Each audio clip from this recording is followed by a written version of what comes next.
Hello guys, कैसे हो आप सभी लोग। और मेरा नाम है संकलेश। और आज मैंने ब्लॉग नहीं बनाया क्योंकि मैं बीमार था, लेकिन आप लोगों के लिए मैंने कार्टून वीडियो बनाई है, वो आप लोग देख लेना। 100 रोटी वाला ससुराल। सुनो जी, मुझे तो शीतल की बड़ी फिक्र रहती है। उसका ध्यान तो बस घर के बाहर दोस्तों के साथ घूमने फिरने में ही रहता है। उसे कुछ बोलो तो एक नहीं सुनती। मैं तो कहती हूँ इसकी जल्दी शादी वादी करवा दो, वरना लड़की हाथ से निकल जाएगी। तुमसे ज़्यादा चिंता है मुझे शीतल की शादी की। कल ही वो रामपुर वाले मौसा जी को फ़ोन भी किया था। बता रहे थे एक लड़का है नज़र में। उनका अपना घर है और लड़का भी अच्छा है। अरे तो फिर बस बात चलाओ ना, एक बार देखे तो सही लड़का और घर बार कैसा है। कौन से लड़की की बात चल रही है यहाँ? तुम्हारी शादी की बात चल रही है बेटी। अब तुम्हारी शादी की उम्र हो रही है तो लड़का तो देखना पड़ेगा ना। उफ़ो, मुझे अभी नहीं करनी शादी वादी। ये तो मेरे खेलने कूदने के दिन है। बहुत खेल कूद ली तुम, अब घर के काम धाम सीखने की कोशिश करो, समझी? ससुराल जाकर हमारी नाक मत कटवा देना। सब्जी काटनी तो आती नहीं इसको, तो नाक ही कटवाएगी। अरे मैं इसे शादी तक अच्छे से सब सिखा दूंगी। आप तो बस उस लड़के से इसकी शादी के बाद चलवाओ। कुछ दिनों बाद कुणाल और उसकी माँ शीतल को देखने घर आते हैं। कुणाल दिखने में बड़ा ही स्मार्ट होता है। शीतल तो उसे देखती ही रह जाती है।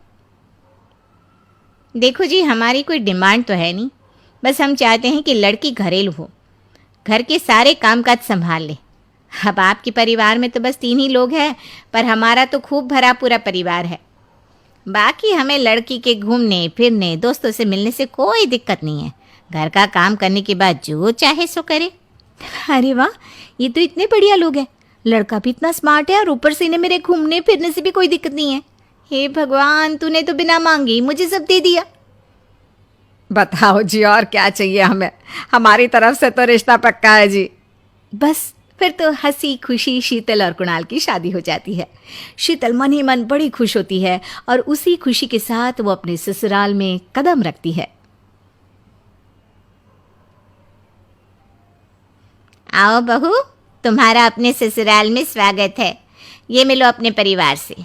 ये तुम्हारे ससुर जी, तुम्हारी ननद सुनीता और गीता, सुनीता के पति राजेश और उनके 2 बच्चे राजू और चिंटू।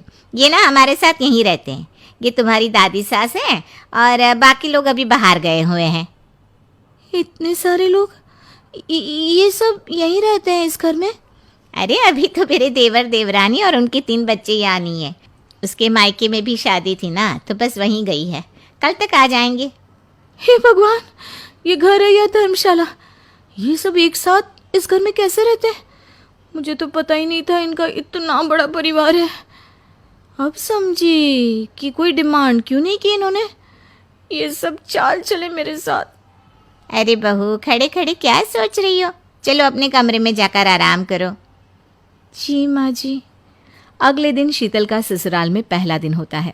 शीतल रसोई में जाकर सबके लिए खीर बनाने लगती है। तभी उसकी ननद सुनीता आती है। अरे वाह भाभी, आज क्या बना रही हो? बस दीदी, आज वो पहली रसोई है ना, तो खीर बना रही थी। अरे भाभी, ये खीर वीर रहने दो। घर में 4 लोगों को शुगर है और कुछ लोग मीठा ही नहीं खाते।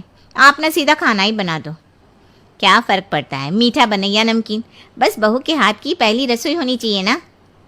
जी दीदी, तो फिर मैं खाना ही बना देती हूँ। आप बता दो खाने में क्या बनेगा। बस सिंपल सी कोई सब्जी बना दो, जैसे आलू गोभी या आलू मटर, और उसके साथ रोटियां सेक दो। हमारे परिवार में अब तुम्हें मिलाकर पूरे 20 लोग हो गए हैं। 15 बड़े और 5 बच्चे। बड़ों की 6-6 और बच्चों की 2-2 के हिसाब से रोटी बना देना। चलो मैं चलती हूँ, सब देख लेना। हाँ, बड़ों की 6-6 रोटी, मतलब कि 15 लोगों की 90 रोटियाँ, और बच्चों की 2-2 रोटी, मतलब 5 बच्चों की 10 रोटियाँ। 90 और 10 मतलब कुल मिलाकर 100 रोटियाँ।